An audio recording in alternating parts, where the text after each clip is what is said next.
Representative David-Rouzer joins me now to talk about some of the big issues happening in the state and in the country. Thank you so much for being here. Good to be with you, Anna. Thank you. And first up, the Mueller report. So there's widespread disagreement about whether to push for impeachment of President Trump. House Speaker Nancy Pelosi sent a note to Democrats saying the president can be held accountable without impeachment hearings. You said rather than using this report as a springboard for frivolous and partisan investigations by House Democrats, we should now turn complete focus of Congress to addressing the pressing needs of the country. Explain what you mean by that.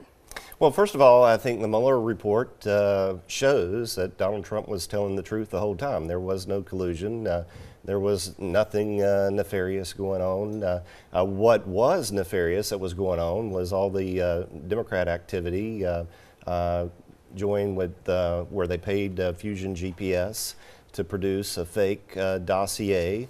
Much of the material was supplied by Russians. So all the collusion was between the Democrat Party and the Hillary Clinton campaign and the Russians. There was nothing there, between the Trump campaign, Trump himself, or anybody around Trump with the Russians. Now, obviously, Mueller found other folks that had issues, and there's indictments in those particular cases. But it basically showed that what Donald Trump was saying was true all along. Have you read the full report? I've not read the full report, but I've read the New York Times and their analysis, the Washington Post and their analysis, Axios and their analysis, the Wall Street Journal and their analysis, and basically when you boil it down, there's no there. So you think it's time to just move on? Absolutely. So moving back to the state, we are 40 days out from hurricane season. I know you recently spoke in Washington urging colleagues to provide an agriculture disaster package to help our farm families. What do you think needs to be done as we head into another hurricane season? Well, first of all, it takes a long time to recover from a flood of any type, particularly the magnitude of Hurricane Matthew and then 2 years later, Hurricane-Florence. Agriculture is in a very severely depressed state, has been for the last 5 years. They've lost all their equity. They really need assistance. The state has stepped up to help in that regard some, but the federal government needs to do its part too, and so we're continuing to press for that. I think in the next few months we'll be able to get it done. Everything's been wrapped around the axle with Puerto Rico. Every time Senate leaders come to some agreement or think they're about to come to some agreement, Puerto Rico comes forward and says, no, we need more money. And that has really tied everything down and prevented further relief from coming forward. But we hope to clear that logjam sooner rather than later. And what is the latest update that you've gotten on Hurricane-Florence recovery here? Well, again, it takes a long time to recover.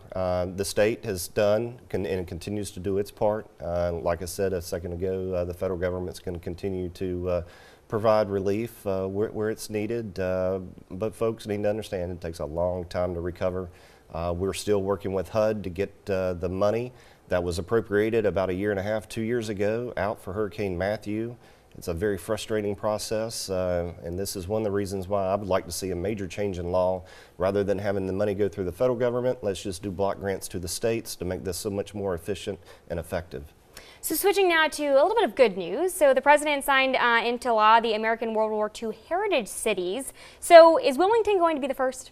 It should be. I'm 99.9% sure that it will be. But you never know until it's all said and done. But I want to congratulate and commend Captain Wilbur Jones. He has worked on this piece of legislation for years now. This predates my term in Congress for sure. But we're very pleased in our work with Senator Richard Burr and Senator Tom Tillis in particular to help get this achieved. Wilbur's worked really hard on it. The city of Wilmington's worked really hard on it. It will be a great, really a great point in history for Wilmington to be named the first World War II city. We are keeping our fingers crossed for that. Anything else that you want to talk about? I think we covered it. All right. Thank you so much for being here. Great to be with you.